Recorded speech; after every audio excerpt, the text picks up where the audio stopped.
Magandang araw po mga kapraps. Dito tayo ngayon sa bayan ng Pila, Laguna. Itong property na i-offer ko sa inyo ay isa po itong farm lot mga kapraps.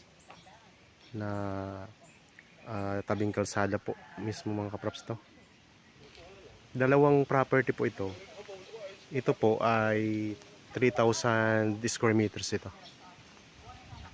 Nasa 25 meters ang frontage nito mga kapraps mula doon sa dingding ng bahay na katabi. Tapos dito po mga kapraps, yan dito mga kapraps ang boundary nitong 3,000, tapos pahaba po ito doon. Ang korte ng lupa ay rectangle. Meron na po tayo ditong linya ng kuryente. Ito yung poste ng Meralco, kasi dito sa Pila Meralco po ito mga kapraps, Pila Laguna. Mayroon tanim ng mga lansones ito at mga saging. Tingnan natin ang loob mga kapraps.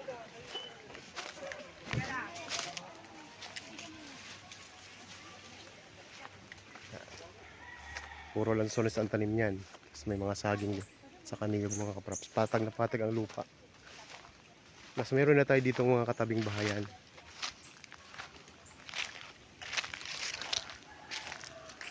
Yan. Ito yung 3,000 square meters mga kapraps ha. Naka-front din po ito sa kalsada. Tapos ito naman pong katabi, ito yung 5,000 square meters naman. So lahat-lahat po mga kapraps, binibenta po ito.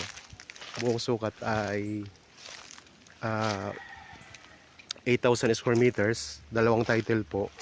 Pwede pong isa muna yung 3,000 square meters ang inyong gusto nyong bilhin kung yun ang afford ninyo. At kung afford ninyo naman po lahat, pwede rin po. Kung gusto nyo naman pong naka-corner lot mga kapraps, itong 5,000 square meters ang corner lot. Ayan ang mga tanim mo. Ayan. Ayan, may kapitbahay na rin tayo dyan mga kapraps. Mga niyog, mga lansones, saging, tas mga puno ng mangga. Yan, pareho tabing kalsada yan mga kapraps. Nasa mga 100 meters naman ang frontage nitong corner lot. So dito sa gilid, yan, kalsada mga kapraps. Nasa 100 meters ang frontage nito. Tapos doon naman sa kabila mga kapraps, doon sa naka-front naman sa kabilang kalsada ay nasa 50 meters ang frontage naman. Ganito yung kapitbahay natin dito, katabi natin property.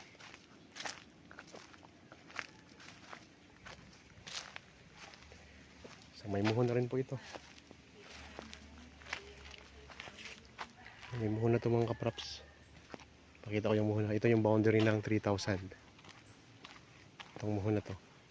Yan. Tapos pag ganito. So mismong tabing kalsada tayo. Ang distansya nito sa town proper ng Pila ay nasa 7 to 8 minutes travel time lang po.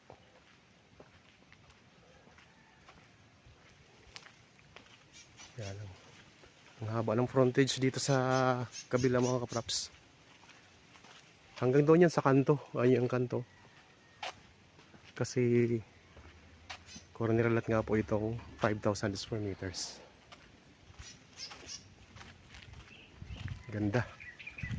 Ang kagandahan pa nito, tingnan nyo, pantay po siya sa kalsada. Di mo na kailangan magpatambak mga kapraps. Sobrang patag niya. May mga tanim din doon na kay Mito. Tapos mga puno ng langka. Tapos doon sa kabilang side na yon, mayroon ng bakod mga kapraps. Tapos mayroon tayo ditong mountain view. Matatanaw natin dito ang Mount Banahaw. Dito sa area na to. Mayroon ding puno ng santol. Yan, dito sa gilid. May puno ng santol siya.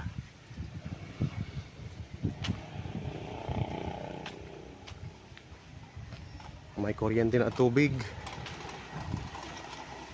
Access. So magpapakabit na lang po mga kapraps.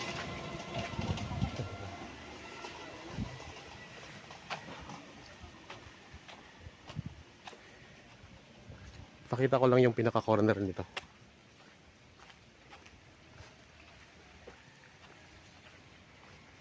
Dati po kasi itong mga kapraps 1.6. hectares, pero na lote-lote na po ito, kaya ang sukat nito ngayon na natira na binibenta ay 8,000 square meters. Clean title po ito.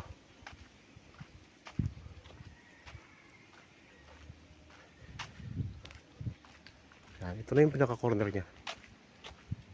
Pag papunta tayo dito mga kapraps, kaliwa, papunta po yan sa town proper ng Pila. Tapos dito sa mga kapraps, kanan ito, papunta po ito sa Nagkarlan. Pwede tayong dumaan dito papuntang Liliw. Ayan mga kapitbahay natin dito. So itong frontage nito dito mga kapraps ay nasa 50 meters. Pinaka frontage nito dito. Ayun ang mga mountain view. Mount San Cristobal at saka Mount Banahaw, tanaw natin.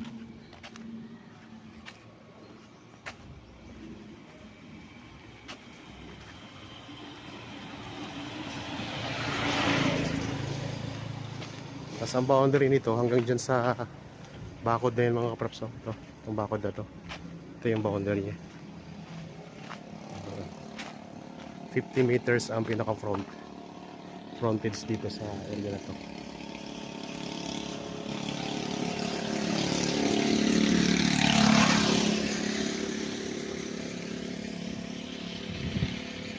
Talagang accessible ng sasakyan, pasok na pasok ang sasakyan mga kapraps.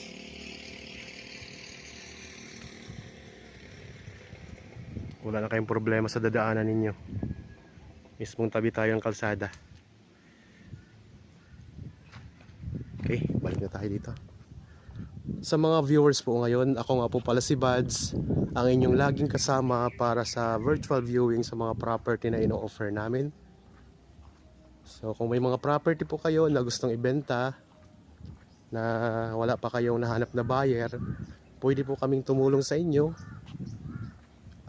Ibigay nyo lang po ang address at detalye ng property. At kung mayroon pong mag-guide sa amin, mas maganda mga kapraps para tama ang aming makuhanan ng videong ang property. So dito na tayo ulit ngayon sa corner ng property mga kapraps. Ito yung papunta sa town proper ng Pila. Yan.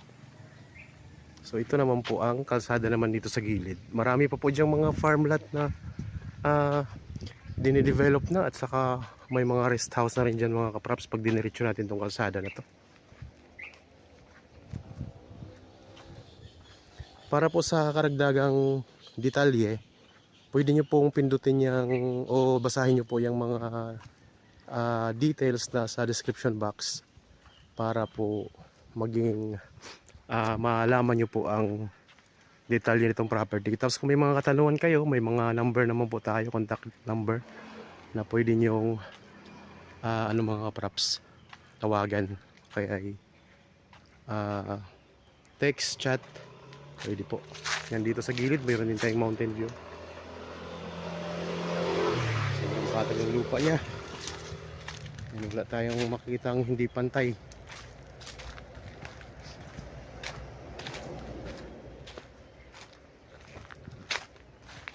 Iikot ko lang po ang video mga kapraps ha. Mangga, lansones, niyog, mga saging, may kaimito. Patag na patag ang lupa. Pasok na pasok ang sasakyan. So ang kulang na lang po mga kapraps ay bakod. Pero dito sa area sa kabila, ayan, may bakod na po yan dito sa area na to. Ang property na ito ay dalawa po magkatabi. Isang 5,000 square meters, isang 3,000 square meters. Pila, Laguna. Buong sukat ay 8,000 square meters. Titled mga kapraps. Okay. Sana nagustuhan nyo po itong property na ino-offer ko sa inyo ngayon. Para po sa mga bago pa lang sa aking channel at napadaan dito sa aking channel, huwag nyo pong kalimutang mag-subscribe at pindutin na rin po ang notification bell para maging updated kayo sa mga bagong property na i-offer namin. Maraming salamat po, lagi tayong mag-iingat at God bless po sa ating lahat mga kapraps.